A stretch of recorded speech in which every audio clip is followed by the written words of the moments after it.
really quick drill. In the case of just using a spacer, when we fire it off, it's going to make a really loud like clunk sound, and that's just to make sure that everything is set for us to go today.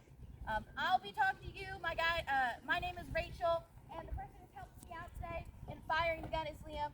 And then the lovely Alex will be showing you the size of the shell that would have typically been fired out of this gun. All right, this is a 3-inch gun. It's from 1903. It was originally an anti-aircraft gun and small motor torpedo boat. So originally, if you think about 1903, we have some of our first planes taken off, especially with the Wright brothers in North Carolina. Now this shell can weigh upwards of over 50 pounds, and that includes not just the projectile that comes out of the gun, but also the charge that's on the inside of that casing. And so if I'm talking about 3 inches, that's typically, if you measured the bottom of that shell, it's 3 inches in diameter. Now, amazingly, this place was filled with all types of artillery here, but this type of artillery, this 3-inch gun, would have been located at the point of Cape Henlopen. So it gives you a sense of one of the few or many pieces we had here going into World War II. All right. Now, we are this massive coastal artillery fortification. As you can see today, we have all kinds of items around us. 90 millimeters to our left, another 3-inch gun pad just past that. Then in our museum today, we have a 12-inch gun. But that is all just a matter of looking at and comparing a lot of our artillery here.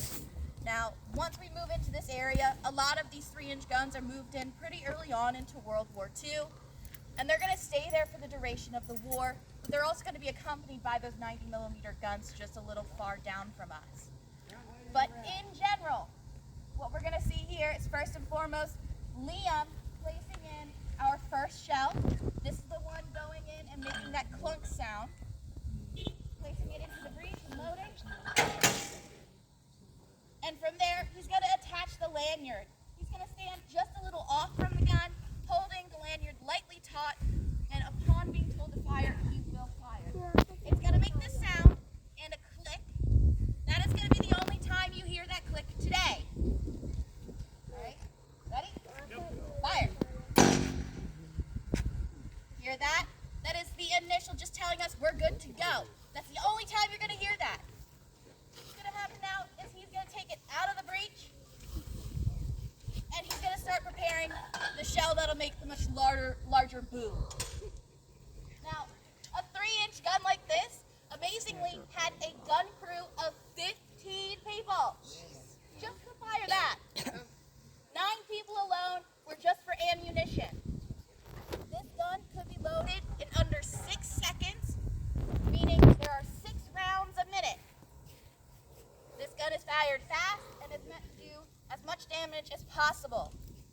Now, the downfall of this gun is it didn't evolve with the aircraft that we see in World War II, and a lot of men reportedly stated that this gun was wildly inaccurate and not able to hit a single aircraft, which is why the point eventually gets those 90 millimeter guns, which do a much better job in the case of an attack. Now, overall, this gun is pretty useful. It has a range of about 6 miles, and that's the max range. The most effective range was about 4 miles. So in the case of something coming into the bay, this was really useful to start that initial attack, because by the time that small boat gets to us, our big guns were not able to fire at it.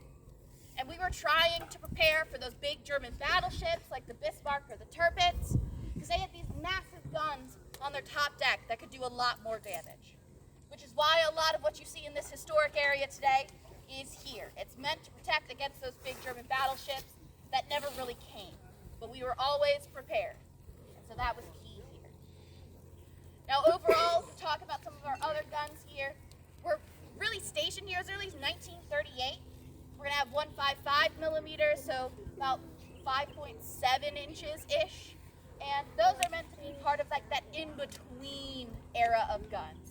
Because our big 12-inch gun that you could see in the museum today can range at anywhere between like a good 14 miles to upwards of 16. So, of course, if a big German battleship's off the coast, that's going to be great. If it gets any closer, we're going to need something like a 3-inch gun to do some damage. All right? But for the most part, these men that are stationed here, they are always ready. All right, they are always drilling, making sure that they are prepared at any moment for a fight. Of course, in those 4 years, nothing really ever comes, but what's amazing is regardless of any of that, they were able to drill and accurately hit any target out in the ocean. Right? Now, a couple of things once we start this next point of the tour or of the program. It's going to make a big bang. I do suggest that you cover your ears for this if you're sensitive to loud noises.